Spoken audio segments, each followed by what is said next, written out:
আপনারা অনেকেই শ্রীমন মহাপ্রভু বিরচিত শিক্ষাষ্টকম জানেন। কার কার মুখস্থ আছে হাত তুলুন। অনেকে জানেন, কারা কারা জানেন হাত তুলুন। মুখস্থ না থাক, কারা কারা জানেন। চৈতন্য মহাপ্রভু 8টি শ্লোকের মাধ্যমে সমস্ত শিক্ষা প্রদান করেছেন। চেতদর্পণ মার্জন থেকে শুরু করে মানে প্রাথমিক অবস্থা আমাদের চিত্তরূপ দর্পণ মার্জন কিভাবে হবে না হরিনাম সংকীর্তনের মাধ্যমে। সেই নামে আমাদের রুচি হয়েছে কি হয়নি, রুচি হওয়ার চেষ্টা করতে হবে। তো সর্বক্ষণ আমরা কিভাবে হরিনাম করব,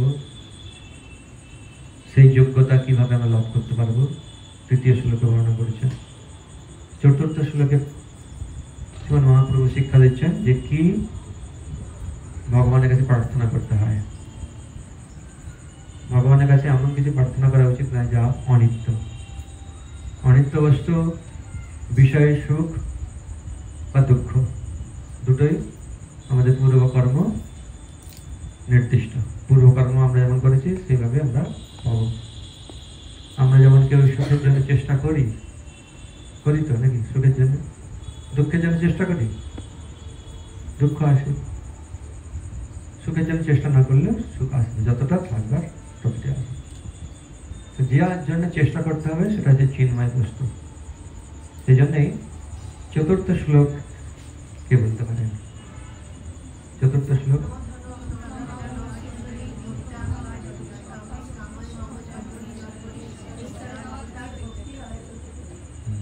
তো এই শ্লোকেরই পদ্য অনুবাদ বলা হয়, করেছেন শ্রী ভক্তিবিনোদ ঠাকুর। প্রভু তব পদ যুগে মোর নিবেদন। আমার আপনার শ্রীচরণে আমার নিবেদন আছে। কি নিবেদন?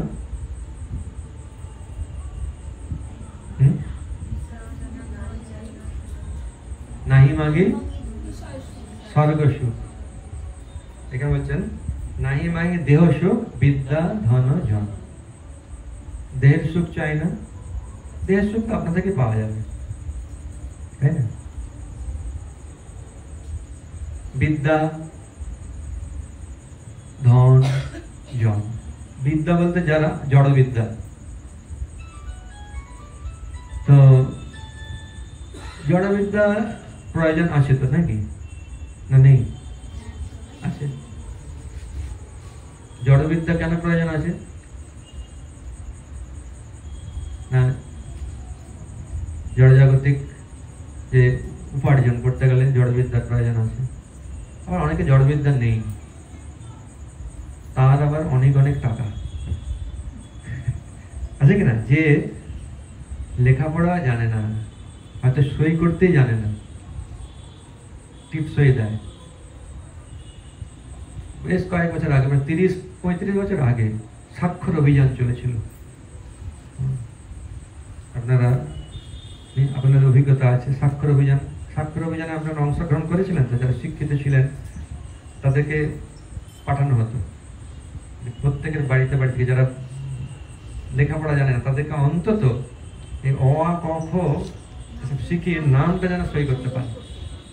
তা সেসব অভিযানে আমরা গিয়েছিলাম, স্বাক্ষর অভিযান। তো প্রকৃত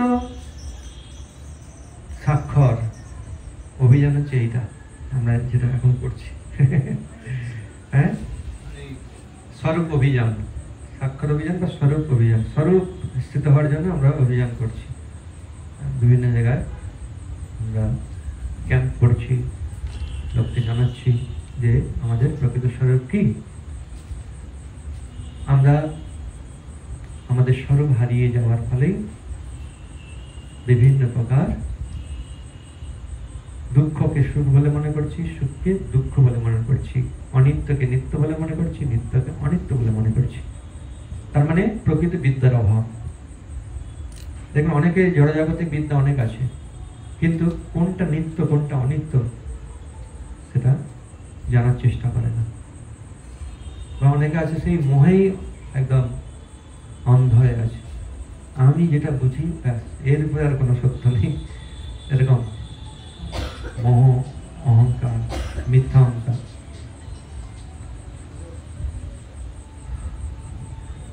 অন্ধকার আছে তাই তো আলোর কদর আছে। এরকম আলো অন্ধকার যেটা যা কেউ বুঝতে না পারে, তার মানে কি সে অজ্ঞানের অন্ধকারে আছে। কোনটা আলো কোনটা অন্ধকার, চৈতন্য চরিতামৃতে বলছেন কৃষ্ণ সূর্য সম, মায়া হয় অন্ধকার, যাহা কৃষ্ণ তাহা নাহি মায়া অধিকার।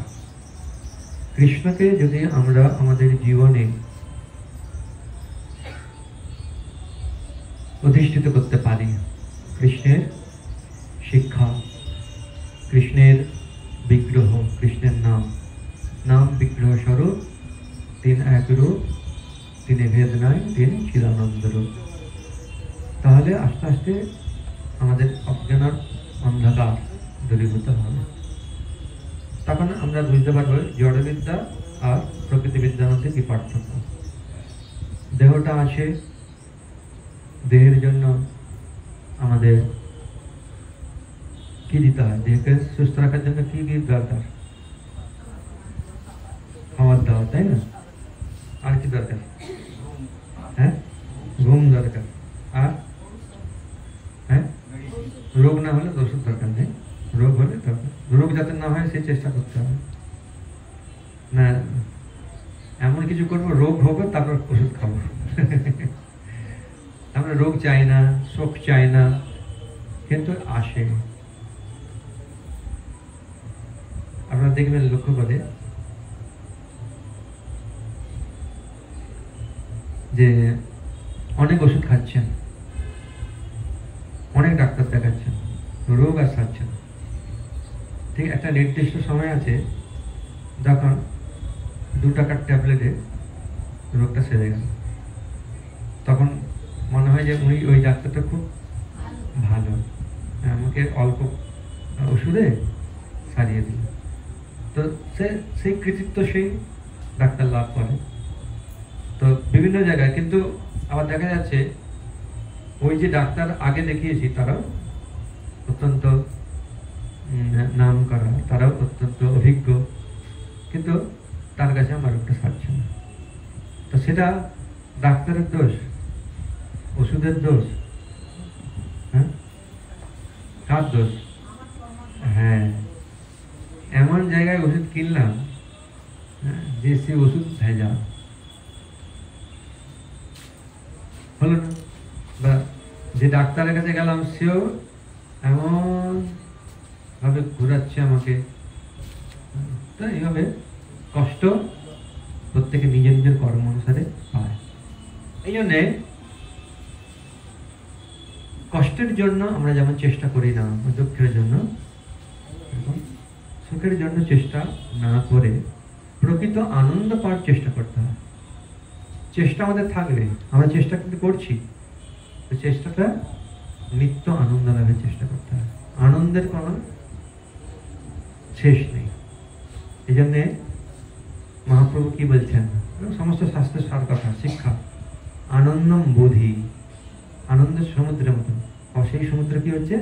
বাড়ছে, আনন্দের সমুদ্র বাড়ছে। কিন্তু সুখের এবং দুঃখের শেষ আছে, শুরু আছে, শেষ আছে, কিন্তু আনন্দের শেষ নেই। আমরা প্রকৃতপক্ষে আনন্দ চাই, কিন্তু সেই আনন্দ আমরা জড়জাগতিক জীবনধারার মাধ্যমে লাভ করতে পারব না। আমাকে আনন্দময় যিনি, তার নির্দেশ অনুসারে তার সেবা করতে হবে, তাহলে আমরা আনন্দ লাভ করতে পারব। এই জন্যেই মহাপ্রভু এই শিক্ষা দিচ্ছেন যে ভগবানের কাছে কি চাইতে হবে, যেগুলো অনিত্য জিনিস সেগুলো কেন চাইব? আমাকে বিদ্যা দাও, মানে জড়জাগতিক বিদ্যা দাও, আমাকে অর্থ দাও, আমাকে প্রতিপত্তি দাও, আমাকে আমার অনেক অনুগামী হোক, হ্যাঁ দাও, আমার পিছনে যেন সবাই ঘোরাঘুরি করে, মাথায় ছাতা, হ্যাঁ গলায় জুতা, পায়ে জুতা দেবেন না, গলায় জুতা দেবেন, এরকম এরকম অনুগামী হলে ভালো। মাথায় ছাতা ঠিকই আছে, বর্ষার ছাতা, গরমের জুতা, শীতের কাপড় যারা দেয় তারা উপকার করছে নিশ্চয়ই। কিন্তু যিনি চেতনা দিচ্ছেন, অর্থাৎ ঊর্ধ্ব চেতনা, যিনি আমাদের সংস্কার দিচ্ছেন, যিনি আমাদেরকে কৃষ্টি সংস্কৃতি দিচ্ছেন, তিনি অর্থাৎ উচিত শিক্ষা দিচ্ছেন, কোনটা নিত্য কোনটা অনিত্য, কোনটা ভালো কোনটা মন্দ, কোনটা সুখ কোনটা দুঃখ, হ্যাঁ সে দিচ্ছেন। গায়ে হাতে ব্যথা হয়েছে, কেউ দিচ্ছেন হচ্ছে ট্যাবলেট, আবার কেউ দিচ্ছেন, বুঝতে পারছেন তো, গায়ে হাতে ব্যথা নাকি ব্যথা কমে যায়। তো এক একজনের মানসিকতা অনুসারে তারা তাদের চিন্তাধারা অনুসারে সেভাবে করে। এখন ভগবানের কাছে কি প্রার্থনা এখানে করতে হয়, সেটি নাহি মাগি স্বর্গ সুখ। স্বর্গ সুখ কেন চাচ্ছেন না? বেশিরভাগ লোকে তো চায় না, কি চায় সে যায় না। তার থেকে উন্নত যারা জানে স্বর্গটা ভালো, কেন স্বর্গে অনেক সুখ সুবিধা আছে, স্বর্গে এরকম রোগ শোক নেই, অনেকভাবে ভোগ করা যায়, খেলে সুন্দরভাবে হজম হয়, অনেক ধরনের খাবার আছে, অনেক ধরনের ফুল, মানে ভোগের প্রাচুর্য ওখানে রয়েছে। এই জগতে ভোগ করতে গেলে তো একটা ক্ষমতা দরকার নাকি? যেমন সবকিছুই আছে, টাকা পয়সা গাড়ি বাড়ি সবকিছু আছে, কিন্তু খাবার খেলে হজম হয় না। হ্যাঁ, গাড়ি আছে, বেশিক্ষণ গেলে কোমরের যন্ত্রণা, টিভি আছে বড়, বড় এটা কি বলে, হ্যাঁ আছে, বেশিক্ষণ দেখলে চোখের ব্যথা, ডিজে বক্স আছে, শুনলে কানের ব্যথা, তো কি লাভ আছে? হ্যাঁ, তো ভোগ একটা সীমিত করতে হয়। এই জন্যে ভগবদ্গীতাতে ভগবান শ্রীকৃষ্ণ বলছেন যুক্ত আহার, যুক্ত বিহার। অনেকে সুগার আছে, অনেকে দেখেছি, যেমন হচ্ছে অনেকে সুগার আছে, তারা কি করে, তিতা পেয়ে গেছে, তিতা মানে উচ্ছে হোক বা অন্য কোনো তিতা, এতটা খাচ্ছে, পেয়ে গেছে, পরে পাবে কি পাবে না, দাও দাও দাও। এই তিতা খেয়ে গিয়ে লিভার ড্যামেজ হয়ে গেছে। বেশি তিতা খাওয়া ভালো না, বেশি কোনো কিছু মিষ্টি খাওয়া ভালো না, কোনো কিছু যুক্ত আহার করতে হয়, পরিমিত আহার। 6টা যে রস আছে প্রত্যেকটার দরকার আছে শরীরের মধ্যে। যুক্ত বিহার মানে বেশি হচ্ছে পরিশ্রম করা বা হাঁটা চলা। সুগার হয়েছে, হাঁটলাম, একদম বেশি করে হাঁটলাম, ওই উনি তো হাঁটছে 10 কিলোমিটার, আসতে 5, যেতে 5, যেতে 3, আসতে 3, আমিও হাঁটবো, কিন্তু আমার ইঞ্জিনটা একরকম, উনার ইঞ্জিন মানে শরীর আর কি, ইঞ্জিন মানে শরীর, উনার একরকম আমার একরকম, তো উনার সঙ্গে পাল্লা দিয়ে করলে হবে? নিজের শরীর অনুসারে করতে হবে। তো এখন এই যুক্ত আহার মানে কি?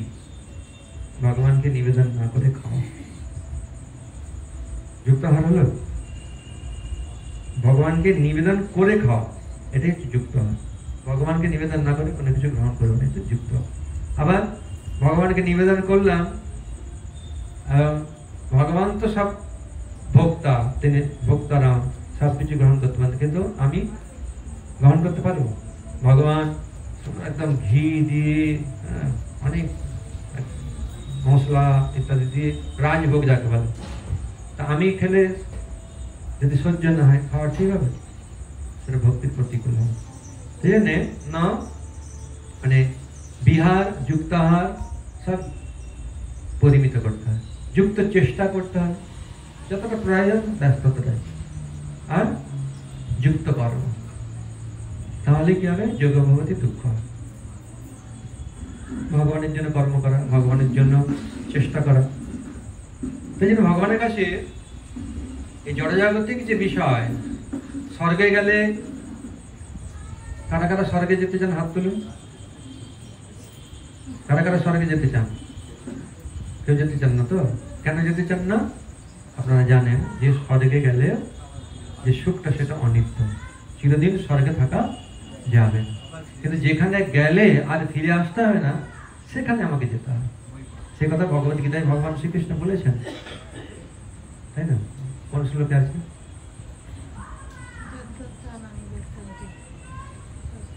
হ্যাঁ, না তত ভাষতে যদ্গত্তানন্দি বর্তন্তে তদ্ধাম পরমং না তদ ভাষতে সূর্য না শশাঙ্ক না বালক। এখন শশাঙ্ক নেই, আজকে কি জানেন তো, অমাবস্যা। শশাঙ্ক দেবকে আমরা দেখতে পাচ্ছি না। শশাঙ্ক মানে কি? চাঁদ, চন্দ্র। আর এখন সূর্য অন্য গোলার্ধে আছে, সূর্য নেই, অন্ধকার। কিন্তু সূর্যদেবের কৃপা, এইসব লাইট জ্বলছে সূর্যদেবের কৃপা। সৌরশক্তি বা প্রাকৃতিক জলশক্তি, যে কোনো থেকে আমাদের কারেন্ট যে আসছে, হ্যাঁ, বিদ্যুৎ, সেটা আসে প্রকৃতি থেকে। আর প্রকৃতি কার ইচ্ছায় চলছেন? ভগবানের ইচ্ছা। মাধ্যাকর্ষণ প্রকৃতি তো ভগবত গীতা ভগবান শ্রীকৃষ্ণ যে বললেন, আরো অন্যান্য পুরাণে বর্ণনা করে রয়েছে, ভগবানের ধাম হচ্ছে নিত্য, সেখানে গেলে আর ফিরে আসতে হয় না। সেখানে চন্দ্র সূর্যের প্রয়োজন নেই। চন্দ্র সূর্য না থাকলেও ভগবানের অঙ্গ জ্যোতির দ্বারাই সমস্ত কিছু উদ্ভাসিত। ভগবান কারোর উপর নির্ভরশীল না, ভগবান স্বয়ং সম্পূর্ণ। তো ভগবত গীতায় ভগবান শ্রীকৃষ্ণ এই কথাই বলছেন যে আমার ধামে যদি যাও তাহলে তোমাকে আর এই অনিত্য জড়জগতে ফিরে আসতে হবে না। আর জড়জগৎটার পরিণাম কি? দুঃখালয়, দুঃখের আলয়। এই জড়জগৎটা দুঃখ পাওয়ার জন্যই তৈরি হয়েছে। হ্যাঁ, এখন দুঃখের মধ্যে থেকে থেকে একটু কি বলে অ্যাডজাস্ট করে নিয়ে সুখ লাভ, সুখ মনে করছে। পাখাটা ঘুরছে না, তাই না? মাতাজি এসে বলল পাখা ঘুরছে না, পাখা ঘুরছে, খুব গরম লাগছে আমাদের, আর পাখা চলছে না। এখন কি করা যাবে? অ্যাডজাস্ট হয়ে গেল, মানিয়ে নিতে হবে, পাখা নেই, আর কি করা যাবে, তাই না? এখন ধরুন এই বলে মানসিক আমাদের স্থিতিটা উপরে অনেক কিছু নির্ভর করে। আপনি যাচ্ছেন, ছাদের উপর থেকে এক গ্লাস জল আপনার মাথার উপরে কেউ ঢেলে দিল, কি হবে? কি হবে? রাখবে না? হ্যাঁ, তুমি আমার মাথায় জল ঢাললে, আর কিছুক্ষণ বাদে দেখলে ঝরঝর করে বৃষ্টি চলে এলো, তখন কি করবেন? জানেন বৃষ্টি হলে আপনি ছুটতে ছুটতে কোনো একটা জায়গায় আশ্রয় নিলেন। এটাই মানসিক প্রস্তুতি, অনেক কিছু এটাই হয়। তো আমাদেরকে সেইভাবে মানসিক প্রস্তুতি নিতে হবে যে এই জড়জগৎটা হচ্ছে দুঃখালয়ম এবং অশাশ্বতম অনিত্য। এই যে সম্বন্ধ তৈরি হয়েছে, আজকে আমার খুব ভাব আছে, সবসময় প্রস্তুত থাকতে হবে। কোন দিন যে ভাব কেটে যাবে তার ঠিক নেই, প্রস্তুত থাকতে হবে। তাহলে কেটে গেলেও দুঃখী হবে না, মানে আপনি সেটাকে সহ্য করতে পারবেন। কারো উপরে যখন কি হয়, খুব আশা হয় আমি এটা পাবো, যদি না পান তখন কি হয়? ক্রোধ হয়, দুঃখ হয়, শোক হয়। জানেন, ঠিক আছে, যেমন এখন আর মায়েরা কেউ ছেলের ভাত আশা করে, বেশিরভাগ এখন আর মেনে নিয়েছে, জানে ছেলের ভাতে আমার দরকার নেই, আমাকে নিজেকেই রাখতে হবে। কিন্তু আগে সেটাই আশা করতো, কেন সেরকম ব্যবস্থা ছিল, সেটা হওয়া উচিত। এটা অবশ্যই অনভিপ্রেত, ঠিক নয়, কি করা যাবে, এটাকে মানিয়ে নিয়েছে। তো তাহলে আমরা এই অনিত্য সুখ লাভের জন্য এই দুঃখালয় অশাশ্বতম জড় জগতে কত কিছু তো মানিয়ে নিচ্ছি, আর ভগবত ভক্তি করার জন্য কেন আমরা মানিয়ে নেব না? আমরা একটা হায়ার টেস্ট, উচ্চ আস্বাদন বা উচ্চ স্বাদ আস্বাদন করবার জন্য আমরা কেন অগ্রসর হব না? কেন আমরা সহ্য করব না? কেন আমরা ধৈর্য ধারণ করব না? কেন আমরা নিরুৎসাহিত হব? আমাদের চালিয়ে যেতে হবে। এই জন্য আগে থেকেই প্রস্তুত নিতে হবে যে ভগবানের কাছে এসেছি টাকা পয়সার জন্য নয়, যে ভগবান তোমার নাম জপ করবো, হ্যাঁ, আমার জন্য চাকরিটা হয়। চাকরি যদি না হয় ব্যাস এলোই না। ভগবান বলছে এই জড়জাগতিক বিষয় নিয়ে আমার কাছে এসো না, এটা তুমি তোমার কর্ম অনুসারে পাবে। যেটা নিত্য সেটা আমি তোমাকে দেব। তুমি চাচ্ছ আনন্দ, সে আনন্দটা কিন্তু কোনো জায়গায় তুমি পাবে না, কোনো বাজারে পাবে না আনন্দ। কোনো নেতা, কোনো দেব দেবী, পিতা মাতা আদি কেউ দিতে পারবে, একমাত্র ভগবান। আর ভগবানের পদাঙ্ক অনুসরণ করে যারা আনন্দ পেয়েছেন তারাই আনন্দ দিতে পারেন। যার কাছে আনন্দ নেই সে কি করে আনন্দ দেবে? এই জন্যে মহাপ্রভু শিক্ষা দিচ্ছেন, নাহি মাগি দেহ সুখ, নাহি মাগি স্বর্গ সুখ। দেহ সুখ, বিদ্যা ধন জন। আমি দেহ সুখ চাই না, বিদ্যা চাই না, ধন জন কিছু চাই না।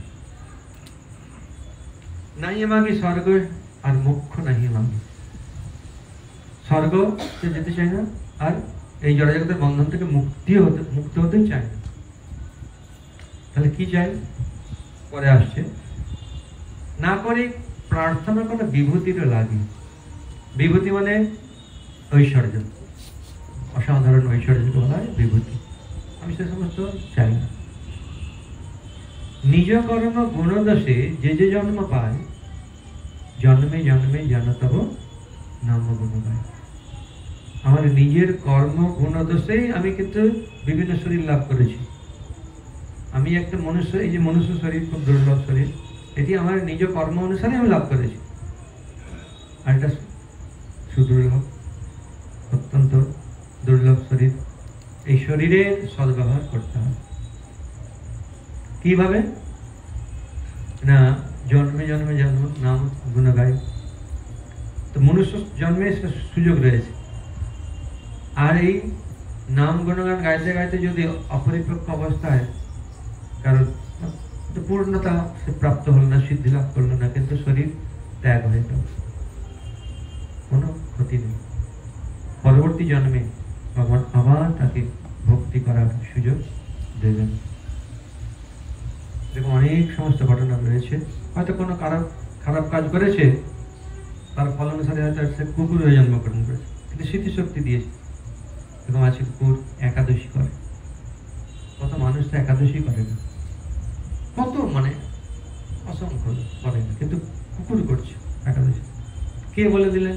আমাদের তো পঞ্জিকা আছে, আগের দিন বা আগে থেকে বলে দেওয়া হয় আগামীকাল একাদশী, কিন্তু ওনাকে কে বলছে? পরমাত্মা। ভগবান সর্বদাই সহায়তা করছেন যে সাহায্য গ্রহণ করতে চান। আর একটা ঘটনা বলি। এক ভক্ত আমাকে বলেছিলেন তার বাড়ির ঘটনা।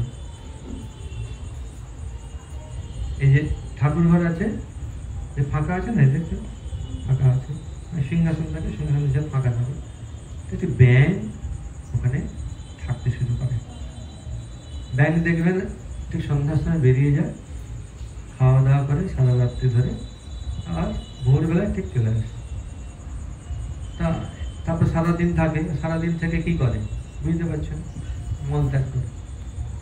তা ঠাকুর ঘরে একটি ব্যাঙ ওইভাবে মল ত্যাগ করছে, পুরো নোংরা হয়েছে, ওকে ধরে ওইখানে রেখে দিয়েছে। ঠিক সন্ধ্যাবেলা মানে ভোরবেলা আবার ঠিক চলে এসছে। আবার তখন কি হচ্ছে, ওই দূরে রাস্তার ওপারে রেখে দিয়ে এসছে। একদিন বাদে যাচ্ছে আবার ব্যাগ, তো ভাবছি না সম্ভব নিশ্চয়ই অন্য কোনো ব্যাগ এসছে। তখন ঠিক আছে, একজন বলছেন না না অন্য ব্যাংকে এই ব্যাংক বুঝে না, ওর কপালে একটা সিঁদুর লাগে লাল দাগ, তো একটা লাল দাগ দিয়ে দিয়েছে, দিয়ে অনেক দূরে ছেড়ে এসছে। 4-5 দিন বাদে দেখছে আবার ব্যাগ ওই কপালে সিঁদুর আছে। কেন না, ওই এর ভগবানের সঙ্গে একটা কানেকশন আছে। আগে হয়তো সে ভক্তি করছিল, কিন্তু এখন মানে এমন কিছু কর্ম করেছিল যা তাতে ফলে তাকে ব্যাং হয়ে জন্মাতে হয়েছে, কিন্তু সে ভগবানের কাছে আছে, ভগবানের নাম গুণগান শুনে, ভগবানের প্রসাদী জল পান করে।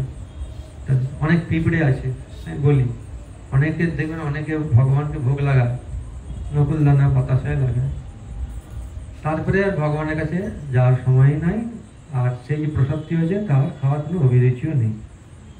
এদিকে পিঁপড়ে সে ভগবানকে অর্পিত সেই প্রসাদটি গ্রহণ করছে, তাহলে ভাগ্যবান কে হলো? পিঁপড়ে হলো।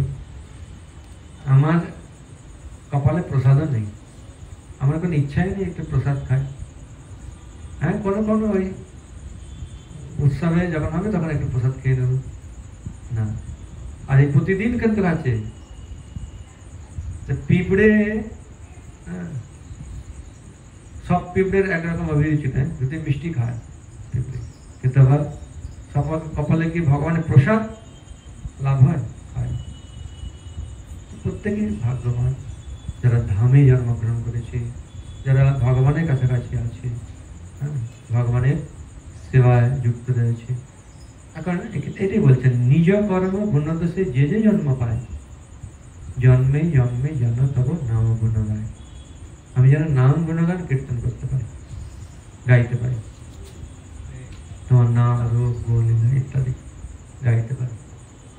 তো অনেক সময় এমন জন্ম হয়েছে হয়তো গাওয়ার কোনো সম্ভাবনা নেই, কিন্তু শ্রবণ করতে যেতে পারি।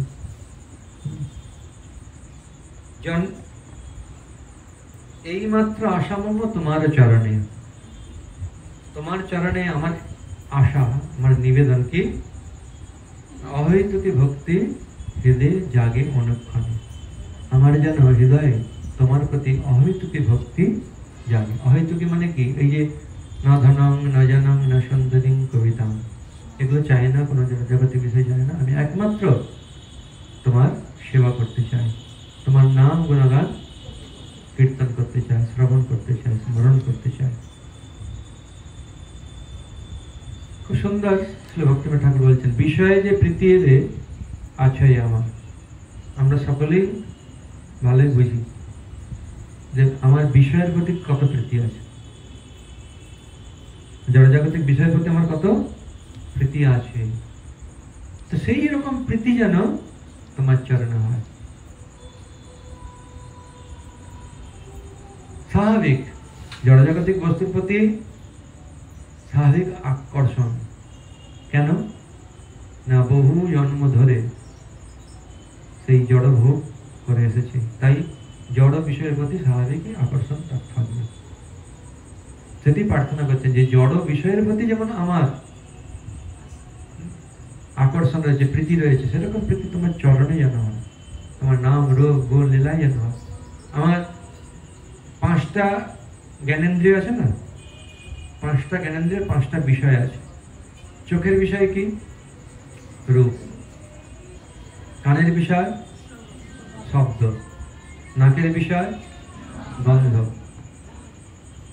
গন্ধ গন্ধ। আর চোখ হলো, কান হলো, নাক হলো। আর জিহ্বা, জিহ্বা হচ্ছে স্বাদ, রস বলে, রস। রূপ, রস, গন্ধ, শব্দ গেল, আর ত্বক হচ্ছে স্পর্শ। এই 5টা ইন্দ্রিয়ের 5টি বিষয়। তো 5টি বিষয়ের প্রতি 5টি ইন্দ্রিয়ের কত আকর্ষণ আছে সেটা আমি ভালো করে জানি। সেই রকম তোমার নামে যেন আমার কানটা আকৃষ্ট হয়, তোমার রূপে যেন আমার চোখটা আকৃষ্ট হয়, তোমার প্রসাদ এবং তোমার কথা কীর্তনে যেন আমার আকর্ষণ হয়, তোমার অঙ্গস্পর্শ অথবা তোমার ধামের ধূলি স্পর্শ ইত্যাদি যেন আমার আসক্তি হয়। আর কি বাকি থাকলো?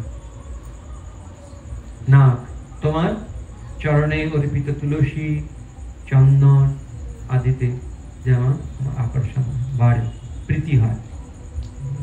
বিষয়ে যে প্রীতি এবে আশয় আমার, সেই মতো প্রীতি হোক চরণে তোমার। বিপদে সম্পদে তাহা থাকুক সমভাবে। বিপদের সময় দেখো, কারো কারো বিপদের সময় এটা প্রীতিটা বাড়ে, কারো কারো সম্পদের সময় প্রীতি বাড়ে। কেউ বিপদে ভুলে যায়, কেউ বিপদে ভগবানকে দোষারোপ করে, কেউ আর বিপদে ভগবানকে ডাকে, আছে না? কেউ সম্পদে ডাকে, যা ভগবান আছেন আমার প্রতি সদয় হয়েছেন, এই তো এত সুন্দর একটা বাড়ি দিয়েছেন, গাড়ি দিয়েছেন, এই দিয়েছেন, সেই দিয়েছেন, ভগবান আছেন। তো সম্পদে কেউ করে, সেটাই বলছেন, বিপদে হোক সম্পদে হোক বিষয়ের প্রতি যেমন প্রীতি আমার ছিল, সেরকম তোমার চরণের প্রতি প্রীতি যেন আমার বিপদে সম্পদে সমভাবে থাকে। আর তারপরে কি, দিনে দিনে বৃদ্ধি হোক নামের প্রভাব। তোমার চরণের প্রতি প্রীতি যেন আমার দিনে দিনে বৃদ্ধি হয়, কিসের প্রভাবে? এই জন্যই বলছেন নাম করতে হয়, নাম থেকে শুরু হয় ভগবত ভক্তি। নাম করবার জন্য সমস্ত শাস্ত্রে উপদেশ আছে, নাম জপ। মহাপ্রভু বলেছেন, প্রভু কহে কহিলাম এই মহামন্ত্র ইহা জপ সবে গিয়া করিয়া নির্বন্ধ, ইহা হইতে সর্বসিদ্ধি হইবে সভা, সর্বক্ষণ বল হইতে বিধি নেই হার। নাম জপ কীর্তন অত্যন্ত গুরুত্বপূর্ণ। এটাই হচ্ছে সাধন, এটাই হচ্ছে সাধ্য। চেত দর্পণ নামের মাধ্যমে হবে, চিত্তরূপ দর্পণ মার্জনটা কিভাবে হবে? নামের মাধ্যমে। ভব মহাদাবাগ্নি কিভাবে নির্বাপিত হবে? একজন ঝগড়া করছে, স্বামী স্ত্রী ঝগড়া তো প্রায় হয়, অনেক ভক্ত আছে, তার স্বামী অনেকের ভক্ত নয়, কত ঝগড়া করে। সেই জন্য শুনে রাখুন ভালো করে, ঝগড়া করবেন না। উনি বলছে বলুক, ওনার সঙ্গে যদি কথা কাটাকাটি করে কি বাড়বে? কি কথাই বাড়বে, কাছে কাছে ঘর্ষণ হচ্ছে। ওই সময় নাম করতে থাকুন। হ্যাঁ, উনি বলতে থাকবে হরে কৃষ্ণ কৃষ্ণ কৃষ্ণ হরে হরে, হরে রাম করতে থাকবেন। প্র্যাকটিক্যাল করুন, বিশ্বাস সহকারে দেখবেন আস্তে আস্তে ওই দাবাগ্নিটা জ্বলছিল, আস্তে আস্তে নির্বাপন হয়ে গেল। কথার উত্তর দেওয়ার দরকার নেই, জড়জগৎ কথায় কথায় বাড়বে বাড়বে। হরিনামে আশ্রয় করুন, দেখুন প্র্যাকটিক্যাল করে দেখুন, হবে। ঠিক আছে, তারপরে তাহলে দিনে দিনে ভগবানের চরণের প্রতি প্রীতি কিভাবে হবে? নামের প্রভাবে। এই জন্যই ভক্তিবিনোদ ঠাকুর বলছেন, পশু পক্ষী হয়ে থাকি স্বর্গে বা নিরয়ে। আমি পশু হয়ে থাকি বা পাখি হয়ে থাকি বা যে কোনো শরীরে থাকি না কেন, স্বর্গেই বা নরকে, যেখানে থাকি না কেন, তব ভক্তি রহু ভক্তি বিনোদ হৃদয়। তোমার প্রতি যেন আমার ভক্তি আমার হৃদয়ে সর্বদা অবস্থান করে, আমি যেখানেই থাকি না কেন। এই ভক্তি থেকে তুমি আমাকে দূরীভূত করো না, সর্বদা যেন আমি তোমাকে ভালোবাসতে পারি, তোমার সেবা করতে পারি। হয়তো নরকে কেউ গেছে, নরকে গেছে, এখন নরকে কি হয়েছে? চাবুক মারছে, তো কি করতে হবে? হরে কৃষ্ণ, সে হরিদাস ঠাকুরের মতো তো অভ্যাস না করলে তো হবে না।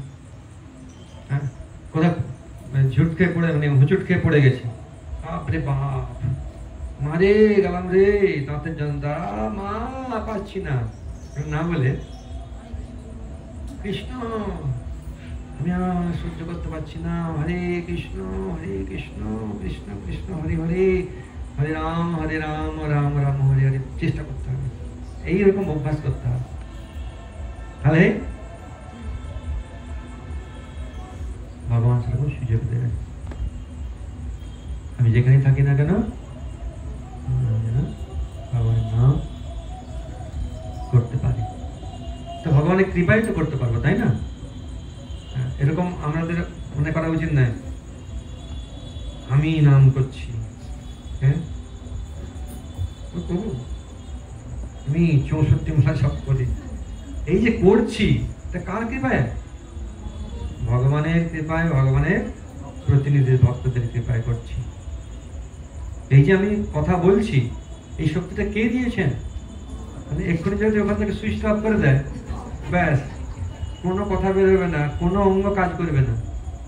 পরমাত্মা যদি বলে এখান থেকে চলো, না না না না না আমি করতে হবে, কোনো কথা নেই, চলো এক্ষুনি যেতেই হবে, তখন সমস্ত পরিকল্পনা শেষ। এই জন্য ভগবানের পরিকল্পনার সঙ্গে ভগবানের ভক্তের মানে প্রতিনিধির পরিকল্পনা অনুসারে আমাদের চললে আমরা আমাদের চির আকাঙ্ক্ষিত আনন্দ লাভ করতে পারব।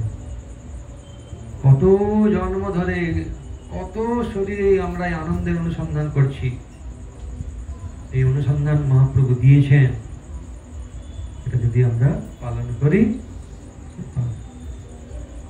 শুরু হয় কিভাবে? হরে কৃষ্ণ কৃষ্ণ কৃষ্ণ হরে হরে, হরে রাম রাম রাম হরে হরে। মোটরসাইকেল চালাচ্ছেন কি বাসে আছেন কি দোকানে আছেন, সবসময় চেষ্টা করুন আর জপটা শুরু করুন। জপ ভবরোগের নিরাময়ের মহৌষধ কি? হরিনাম। রোগ হলে কি ওষুধ খেতে হয় তো নাকি? তাহলে টাইমে টাইমে খেতে হবে তো নাকি? আর ভগবান বলছেন তো টাইম দরকার নেই, যে কোনো সময় তুমি খাও, কোনো সাইড ইফেক্ট নেই, শুধু লাভই লাভ। তাহলে অসুবিধা কোথায়? শুধু আমাদের চেষ্টা করতে, ঠিক আছে? হরে কৃষ্ণ। সমবেত ভক্তবৃন্দ কি যায়, পতিত পাবন গৌর হরি কি যায়, শ্রী ভক্তিবিনোদ ঠাকুর কি যায়, শ্রী শিক্ষাষ্টকম কি যায়, সমবেত ভক্তবৃন্দ কি যায়, নিতাই গৌর প্রেমানন্দে হরি হরি। সকলের জন্য প্রসাদ আছে।